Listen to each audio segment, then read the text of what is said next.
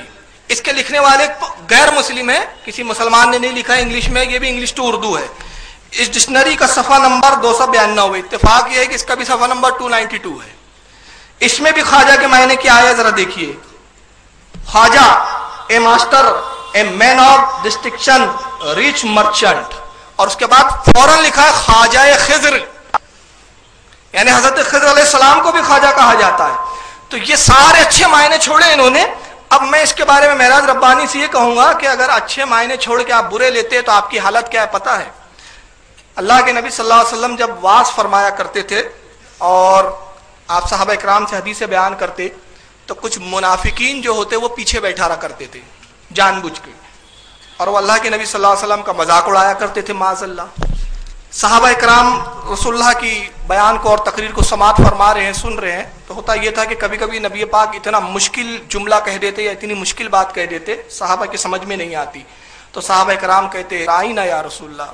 اس کا مطلب ہوتا تھا اللہ کے نبی ہم پر رحم کیجئے، ہماری رعایت کیجئے، ہمیں ذرا آسان کر کے سمجھائیے، آسان کر کے بتائیے، ہم پہ کرم کیجئے، رحم کیجئے. تو منافقین کیا کرتے تھے؟ ان کی ڈکشنری میں، ان کی لغت میں کے معنی ہوتے تھے چراوا، بھیڑ چرانے والا. تو وہ اس کو کھینچ کے کرتے تھے رائنا یا محمد، اور پھر ہنستے تھے. مطلب یہ لیتے تھے اے ہمارے بھیڑوں کو چرانے والے. معاذ اللہ، یہ گستاخی تھی. ایک مرتبہ حضرت سعد بن معاذ رضی اللہ تعالیٰ عنہ ایک صحابی تھے جلیل القدر، وہ ان منافقین یہودی تھے اور منافق تھے. ان یہودیوں کی زبان کو جانتے تھے کہ ان کی لغت میں، ان کی زبان میں اس کے معنی جو ہے وہ بدکار برے ہوتے ہیں. ایک مرتبہ وہ لیٹ آئے تاخیر سے سعد بن معاذ، اور وہ پیچھے بیٹھ گئے. تو اللہ کے نبی نے جب ایک بات کہی دی تو انہوں نے وہی پکار کے کہا چیخ کر، اور ہنسنے لگے. تو ان کو جلال آ گیا. سعد بن معاذ کو تلوار نکالی اور کہا بدبختوں میں تمہیں قتل کر دوں گا، تم اللہ کے نبی کی توہین کرتے ہو. تو انہوں نے کہا ہم تو وہی کہتے ہیں جو تم کہتے ہو، تم بھی تو وہی کہتے ہو رائنا یا رسول اللہ، اللہ کے نبی ہمارے پہ رعایت کیجیے، ہم بھی وہی کہتے ہو. تو آپ نے فرمایا تم غلط کہتے ہو، تم کھینچ کے پڑھتے ہو، تمہارا نظریہ، تمہارا خیال توہین کا ہوتا ہے. ہم کہتے ہیں تو ادباً کہتے ہیں. بات گفتگو بڑھ رہی تھی. اللہ کے نبی نے جب وہ شور کو ملاحظہ فرمایا کہا سعد کیا بات ہے، کیوں جھگڑ رہے ہو؟ تو عرض کہ یا رسول اللہ یہ آپ کی توہین کرتے ہیں. انہوں نے قسمیں کھانی شروع کی منافق. انہوں نے نہیں، ہمارا مقصد توہین کا نہیں تھا، اور ہمارا مقصد یہ نہیں تھا توہین کا. تو اللہ تعالیٰ نے قرآن کی آیت نازل کی, سورہ بقر کی آیت نمبر 104 ہے. اللہ رب العزت سورہ بقر آیت نمبر 104 میں ارشاد فرماتا ہے, یا ایھا الذین آمنوا لا تقولوا رائنا وقولوا انظرنا واسمعوا. ایمان والو, آج سے رائنا نہ کہا کرو بلکہ اس کی جگہ کہو انظرنا. اللہ کے نبی ہم پہ نظر کرم کیجیے, ہم پر نظر کرم فرمائیے. اور پھر قرآن نے ان منافقین کا حال بتایا. تو صحابہ جو کہتے تھے وہ بھی وہی لفظ تھا, منافق جو کہتے تھے لفظ وہی تھا, مگر نیتوں میں فطور تھا تو قرآن نے ان کو منافق کہا. خواجہ کے معنی اچھے بھی ہیں. یہاں سے قرآن کی اس آیت سے صاف سمجھ میں آ جاتا ہے کہ ان کے دلوں میں بزرگوں کا نہ ادب ہے اور نہ معاذ اللہ بزرگوں کی جو ہے تعظیم ہے. آئیے یہ خواجہ غریب نواز اور اس سلسلے کو جنہوں نے اسلام دیا ان کو معاذ اللہ یہ کافر تک کہتے ہیں. اب یہ چوک جائیں گے آپ, اور مجھے بڑا تعجب ہوتا ہے ان لوگوں پہ جو کہتے ہیں کافر کو بھی کافر نہیں کہنا چاہیے, مگر یہ بدبخت ہم کو تو کہتے اپنی بدعقیدگی کو چھپانے کے لیے, مگر یہ بڑی بے باکی کے ساتھ معاذ اللہ خواجہ غریب نواز اور بختیار کاکی جیسے جلیل القدر ولی کو ایک کافر کہہ دیتے ہیں. بختیار کاکی نے کتاب لکھی تھی جو سرکار خواجہ غریب نواز نے خط لکھے تھے بختیار کاکی کی طرف. تو ان خطوں کو سرکار بختیار کاکی نے جمع فرما لیا. تو ایک خط میں سرکار غریب نواز نے کلمے کی خلاصہ اور تشریح فرمائی کہ کلمے کی حقیقت کیا ہے. ان بدبختوں کے سمجھ میں نہیں آئی تو اسی کتاب کو جو غریب نواز کی کتاب ہے اس پر ایک کیا تفسیرہ کر رہا ہے, اب آپ سنیے. اب بختیار کاکی کے طرف خطوط بھیجے گئے تھے, وہ خطوط خواجہ غریب النواز نے لکھے تھے, اور ان میں چند باتیں ہیں وہ میں آپ کو بتانا چاہتا ہوں کہ اس دور کے صوفیہ, اس دور کے جو اولیاء اپنے آپ کو کہتے ہیں, ان کے کیا ایمان اور عقیدے ہیں. یہ حضرت خواجہ غریب النواز جو تھے بیچارے سلطان الہند, جو فارس سے آئے تھے اور جو فارسی زبان بولتے تھے, انہیں اس کا بہت زیادہ علم تھا. اب آپ بتائیں یہ سلطان الہند کا خطاب دینے والے, یہ دیکھیں آپ کلمہ توحید کی حقیقت, یہ میری کتاب نہیں ہے اور نہ ہی میں یہ بات کہتا ہوں کہ یہ غریب النواز اگر ولی اللہ تھے تو وہ بیچارے ایسی بات کہہ سکتے ہیں. اور اگر تم کہتے ہو نہیں یہ کتاب انہی کی ہے, انہوں نے کہی ہے, تو پھر یہ آدمی زندیق تھا, کافر تھا, دائرہ اسلام سے خارج تھا. یہ کتاب انہی کی ہے, انہوں نے کہی ہے, تو پھر یہ آدمی زندیق تھا, کافر تھا, دائرہ اسلام سے خارج تھا. یعنی اس کتاب جو ان کے سمجھ میں نہیں آئی تو انہوں نے کفر کا فتویٰ لگا دیا. ان کی جہالت کا یہی عالم ہے. بہرحال ان کے نزدیک تو معاذ اللہ ثم معاذ اللہ سرکار غریب نواز اور بختیار کاکی کافر تھے. لیکن آئیے میں کچھ بزرگوں کے حوالے دیتے چلوں اور آپ اس میں دیکھیں کہ بزرگان دین کے نزدیک خواجہ غریب نواز کا مقام کیا تھا. سید محمد کرمانی فرماتے کہتے جس رات خواجہ معین الدین حسن سنجیری نے وفات پائی, چند بزرگوں نے حضور نبی کریم صلی اللہ علیہ وسلم کو خواب میں دیکھا. حضور پاک فرما رہے ہیں خدا کا دوست معین الدین سنجری آ رہا ہے, ہم اس کے استقبال کے لیے آئے ہوئے. جس کے استقبال کے لیے نبی پاک صلی اللہ علیہ وسلم آئے کہ ان بدبختوں کے نزدیک کافر ہے معاذ اللہ. اور میں پہلے بتا چکا ہوں کہ سیار الاولیاء جو کتاب ہے اس کے مصنف 711 ہجری کی ہے. 711 ہجری تک یہ بڑے بڑے بزرگان دین غریب نواز کے تعلق سے یہ عقیدہ نظریہ رکھے ہوئے تھے اور ان کا نظریہ کفر کا. یہ دوسری کتاب اخبار الاخیار شاہ عبدالحق محدث دہلوی کی جو 958 ہجری میں جن کی پیدائش اور 1052 ہجری میں جن کا وصال ہوتا ہے. اخبار الاخیار میں وقت کا محدث وقت کیا کہتا ہے ذرا سنیے. وہ کہتے ہیں مشہور ہے کہ خواجہ اجمیری کی وفات کے بعد آپ کی پیشانی پر یہ نقش ظاہر ہوا, حبیب اللہ ماتا فی حب اللہ, یہ اللہ کا دوست ہے, اللہ والا, اللہ کا حبیب ہے, اور اس کی موت اللہ کی محبت میں ہوئی ہے. یہ میں کل بتا بھی چکا تھا آپ کو. یہ وقت کا محدث کہہ رہا ہے کہ یہ پیشانی پہ لکھا تھا, لیکن ان خبیثوں کے نزدیک ایسا ولی کامل یہ معاذ اللہ کافر ہے. آئیے تیسری کتاب دیکھتے ہیں میرات الاسرار. اس کے بھی بارے میں بتا چکا ہوں. 1005 ہجری میں اس کے مصنف عبد الرحمن چشتی رحمۃ اللہ علیہ کی ولادت اور 1054 ہجری میں ان کا وصال. یہ اپنی کتاب میں جو کئی سو سال پہلے تحریر کی گئی ہے, اس کتاب میں حضرت خواجہ غریب نواز کے بارے میں کیا لکھتے ہیں میں اس کو پڑھ چکا ہوں, پھر پڑھ دیتا ہوں. امام ارباب طریقت, پیشوائے اصحاب حقیقت, مستغرق در ذات ذوالجلال. مستغرق کہتے وہ ذات جو اللہ کی یاد میں ہمہ وقت ڈوبی رہتی ہو. ناطق بلسان احوال, طوفان دلالت کی کشتی, قطب وحدت,